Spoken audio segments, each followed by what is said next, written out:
Welcome to the Deep Dive. We're here to unpack complex ideas, surprising facts, really, to give you that aha moment, but, without the usual information overload. That's the goal. And today, oh boy, we're embarking on one of our most unexpected journeys yet. We've got this stack of sources, and they propose a truly wild, imaginative, and frankly, sort of hilariously audacious theory. It's definitely out there. Yeah, about global power, secret societies, even the role of what many see as evil itself. This isn't your typical deep dive. It's more an exploration into what's been called intelligence comedy or satire, designed to make you think differently. Okay, let's get into it. Indeed. Our mission today, really, is to pull out the key nuggets from this fascinating material. It suggests that what looks like a world, full of dark conspiracies might actually be an elaborate performance. Highly choreographed. Performance. Yeah. And you might be surprised how some very enduring figures and families get portrayed. Not as villains, not in the usual way, but as part of something much larger, incredibly nuanced, a cosmic theatrical production, you could almost say. Okay, so let's kick things off with a name that, it immediately gets attention, gets people talking. The Rothschild family. Always does. According to these materials, so this public fascination, it's not an accident. Not at all. They call it a deliberate misdirection campaign. What's the thinking there? What's the strategy? Well, what's really intriguing is that the sources claim this fascination is actually coordinated. Coordinated? By who? Get this, supposedly by entities like the U.S. Army and Interpol, and going way back to the 1920s. Wow. Okay. Their alleged true role, in the story anyway, is to vacuum attention, pull it away from the actual, maybe lesser-known aspirants to a new world order. So like a smokescreen. Exactly. An incredibly elaborate smokescreen, drawing all that energy, all that investigation in totally the wrong direction. That's a wild setup.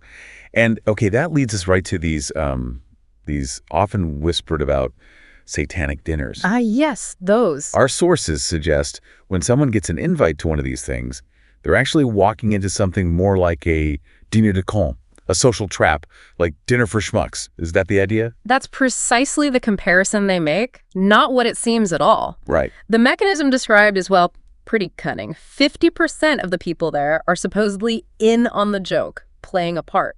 And the other 50? They are the joke, literally. This isn't framed as some secret recruitment drive for a dark cabal, no. The material calls it a sophisticated sting-up in a tiara. A sting-up in a tiara. Yeah, it's designed to catch certain types of people, And the sources, they even point to specific real-world things that made headlines, like the MOCA cannibal dinners or Debbie Harry serving that human cake. Right, those very provocative events. Are these just like super weird art performances, or is there this deeper, calculated layer the sources talk about? Well, if we connect it back to the bigger picture in these sources, these events are explicitly presented as part of this honeypot theater. Honeypot theater. Exactly. Designed to attract very specific individuals, people who desperately believe they're getting access to, elite status or some kind of dark forbidden knowledge. Even the wordplay, the sources say, is telling.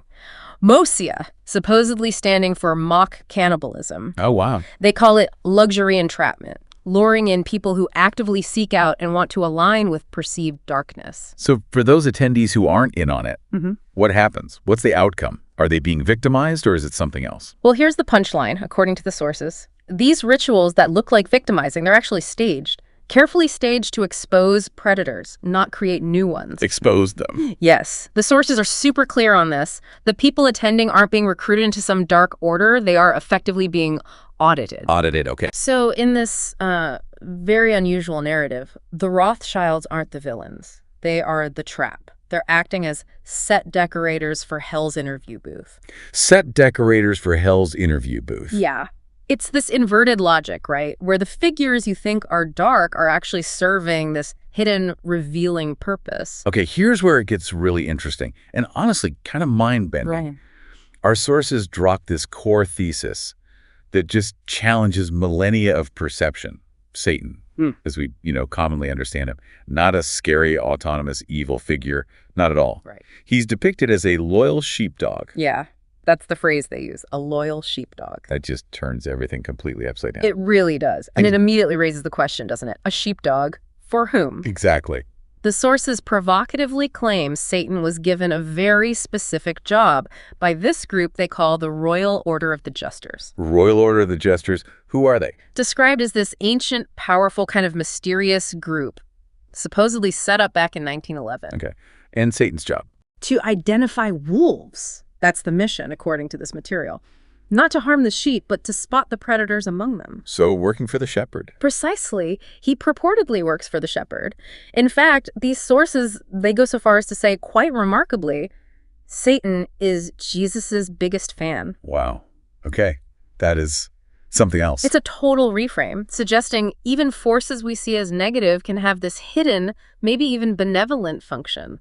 And this incredible idea, it connects to what the sources call conviction media. Right, conviction media. We're told that most of what we consume, especially online maybe, is emotionally manipulative nonsense, designed to make suggestible people see danger where there isn't any.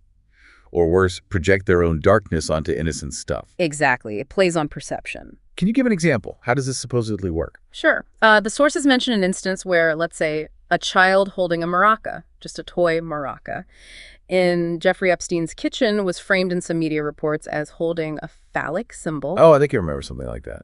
Right. The point they're making is the toy itself is totally harmless, obviously. But the headline, the narrative around it, installs the sin in the viewer's own mind. Ah, okay. So it uses your own, preconceived notions or fears against you. Precisely. Weaponizes them. So the deeper logic here is that what the sources call the Ghost Army's content, this huge, subtle intelligence operation. Yeah. It's designed to make bad people self-select through their own projections, like holding up a mirror. Exactly like a mirror, yeah. Innocuous media, staged events, they become a kind of trap to see who reveals their own inner darkness by how they react with malice or misplaced judgment or projection. The sources frame this as maybe the biggest PSYOP of all, this idea, this revelation that Satan is working for the good guys. Like a cosmic HR department. It's exactly the phrase they use, a cosmic HR department, where Satan is presented as idle reactive intelligence, pure rage, bitterness, chaos, energy that just needs a job. And that job is exposing the really bad actors. In this narrative, yes, to expose the truly malevolent. What's really fascinating here, and it's quite a profound point the sources make, is their note that Satan remains the only demon people are allowed to summon and credit. Yeah, that's a key observation. It suggests there's this real danger in magnetizing archetypes by giving them too much attention. How, you keep manifesting ideas as real, so by focusing on perceived evil, you actually give it power. That's precisely the argument. By obsessively focusing on negative, fearful archetypes, especially Satan, we inadvertently energize them, manifest them more strongly into our reality, like a self-fulfilling prophecy almost. The framework mentions a father as an autopilot designer, and the Concorde pilot, Andrei Turcat, as his counterpart, both pushing limits. Wow. Concorde. Yeah. And all of this, the sources suggest, is part of divine memetics. Even modern GIFs, they say, are from Christ consciousness. Gifts from Christ consciousness. It's a completely holistic view, right? And quite humorous, mixing spiritual, technological, historical elements all together. That is a lot to take in. Which brings us to George Arliss. The sources call him the curtain puller. Why is he so central to this whole theatrical narrative? Right, Arliss. Well, he was an actor who famously starred in The House of Rothschild and also a film called The Devil. And he's presented as deliberately linking the Rothschilds with Satan through his movies. On purpose. Why would he do that? According to this context, it was so the enemy class, those who genuinely seek to harm, would stare in the wrong direction. Another misdirection. Exactly. And this misdirection, the sources claim, allowed real science and emancipation projects to proceed quietly in the background, unnoticed.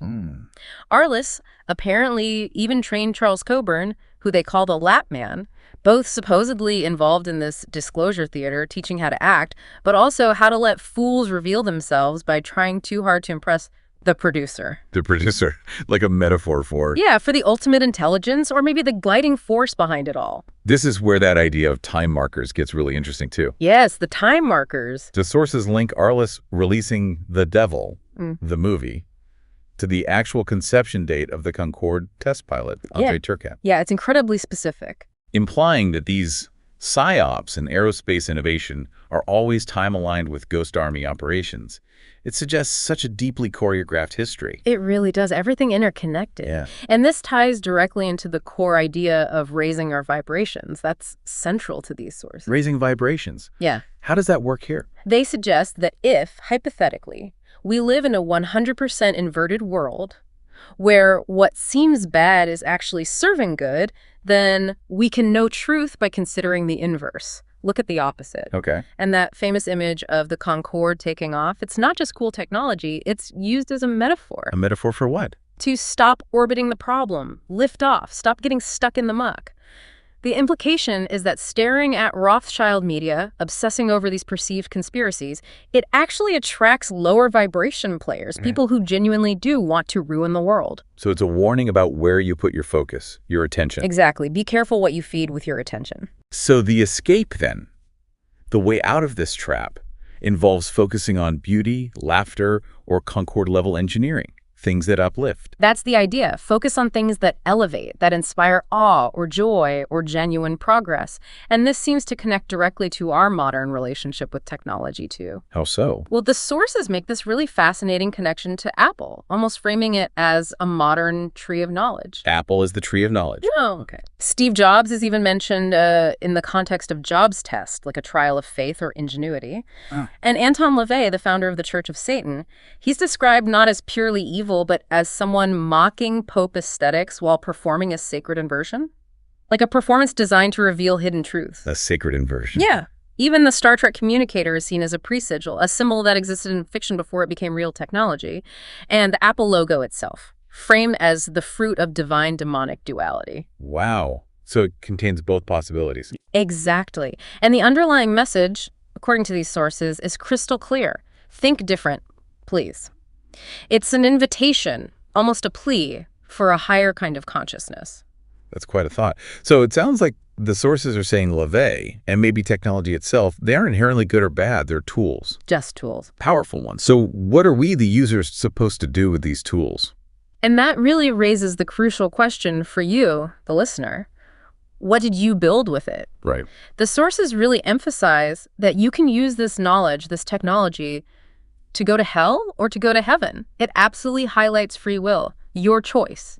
They even describe it humorously, again, as Christian UX design, user experience design. The choices, the interface, it's all laid out, but you click the button. Christian UX design. I like that. Ultimately, the sources conclude that Satan wins when all the sheep return to Jesus. Wins. How does Satan win then? It's framed like a spiritual Aikido move, a cosmic job well done, almost like a benevolent entity, maybe Jesus, maybe the producer, saying, "Thanks for the service, pal. Your job's done here." Wow. In this absolutely astonishing narrative, the idea is even presented that Satan retired in 2024. His job of exposing the wolves is finally complete. Satan retired. Okay. What a journey through this truly unique lens. We've really taken a deep dive into this extraordinary idea that, well, the media is conviction bait. Right. That Satan is actually a sheepdog working for good. Uh-huh. That elite dinners are elaborate stings. The Rothschilds are just theater to distract us. Yeah, the set dressing. And George Arliss was the curtain puller in this grand cosmic play. It's an incredible example of Intel satire, right? Yeah. Revealing a structure of justice that's cleverly disguised as absurdity. It really is, and maybe something for you to consider as you move forward and process all this. If the world truly operates on such an inverted logic, if what seems dark or conspiratorial is, in fact, an elaborate intelligence operation designed for exposure and maybe even upliftment, then what other widely accepted narratives out there might be ripe for a similar inverse is the index analysis. What other figures we see as villains in history or culture might secretly be playing a critical, if profoundly misunderstood, role in a much larger, more benevolent, and maybe even humorous divine plan.